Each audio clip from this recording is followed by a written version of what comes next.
Anong sinasabi ng Biblia tungkol sa pangungutang ng Kristiyano? Hi! Kung bago ka lang rito, ako nga pala si Claire. Gumagawa ko ng mga Christian videos. Araw-araw meron tayong devotionals at marami pang iba. Sa Romans 13:8, pinalalahanan ni Pablo ang mga Kristiyano na huwag kayong magkautang ng ano paman sa kanino man, maliban na sa mga ibigan kayo. Ito ay isang makapangyarihang paalala na hindi nais ng Diyos ang lahat ng uri ng pagkakautang na hindi nababayaran sa tamang panahon. Sa kabilang banda, hindi naman tahasang pinagbabawalan ng Biblia ang mga mananampalataya na magkaroon ng utang. Nagbabala ang Biblia laban sa pangungutang at pinupuri ang hindi pangungutang. Ngunit hindi naman ipinagbabawal ang pangungutang.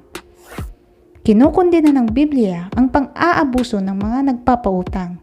Ngunit hindi naman ito kinukundina ang mga taong may utang.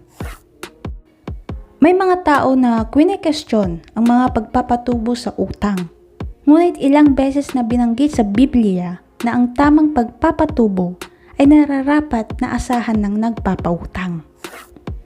Sa sinaunang Israel, may isang batas na ipinagbabawal ang pagpapatubo sa isang uri lamang ng pagkakautang at ito ay ang pagpapautang sa mahihirap. Ang batas na ito ay maraming implikasyong sosyal, pinansyal at espiritual. Ngunit dalawa rito ang karapat-dapat banggitin. Una, ang batas ay tumutulong sa mahihirap na huwag nang palalain pa ang kanilang kalagayan. Isang masakit na karanasan ang maging mahirap at kahiya-hiya para sa kanila ang humingi ng tulong. Ngunit kung patutubuan pa sila, ang obligasyon sa pagbabayad ng utang kasama ang interes ay magpapahirap sa kanila sa halip na makatulong. Ikalawa, ang batas na ito ay nagtuturo sa atin ng espiritual na aralin. Ang hindi pagpapatubo ng nagpautang sa isang mahirap na tao ay nagpapakita ng awa. Hindi niya magagamit ang perang kanyang ipinautang habang iyon ay hindi nababayaran. Ngunit ang gawaing ito ay nagpapakita ng pasasalamat sa biyaya ng Diyos na kanyang ipinagkaloob sa lahat ng hindi naniningil ng interes. Kung paanong inilabas ng Diyos ayon sa kanyang kahabagan ang mga Israelita mula sa Ehipto noong sila'y pawang mahihirap na alipin pa lamang at binigyan sila ng Diyos ng lupaing matatawag nilang kanila.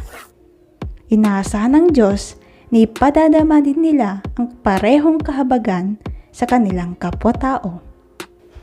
Ang mga Kristiyano ay nasa kaparehong sitwasyon. Ang buhay, kamatayan at pagkabuhay muli ni Jesus ang nagsilbing kabayaran ng ating pagkakautang sa Diyos. Ngayong meron na tayong pagkakataon, maaari nating tulungan ang iba na nangangailangan, lalo na ang ating mga kapatid sa pananampalataya. Pwede rin natin silang pautangin nang hindi na magpapatubo upang huwag nang lumala pa ang kanilang sitwasyon. Isinaysay ng Panginoong Hesus ang isang talinghaga tungkol sa 2 taong nagkautang at ang kanilang pananaw sa pagpapatawad ng kanilang pinagkautangan sa Matthew 18 verse 23 to 35. Ang Biblia ay hindi tahasang nagbabawal o humihikayat sa pangungutang ng pera. Ang Biblia ay nagpapaalala na laging hindi magandang ideya ang pangungutang. Dahil sa ating utang, ginagawa tayong parang alipin ng ating pinagkautangan. Gayun din naman, may ilang sitwasyon na ang pangungutang ay hindi masasabing masama. Kung ang pagkakautang ay kayang bayaran ng nagkautang, maaring mangutang ng isang Kristiyano kung talagang kinakailangan. So that's all for today. Kung bago ka lang rito at nagustuhan mo tong video na to, don't forget to like and subscribe. Hanggang sa muli, paalam!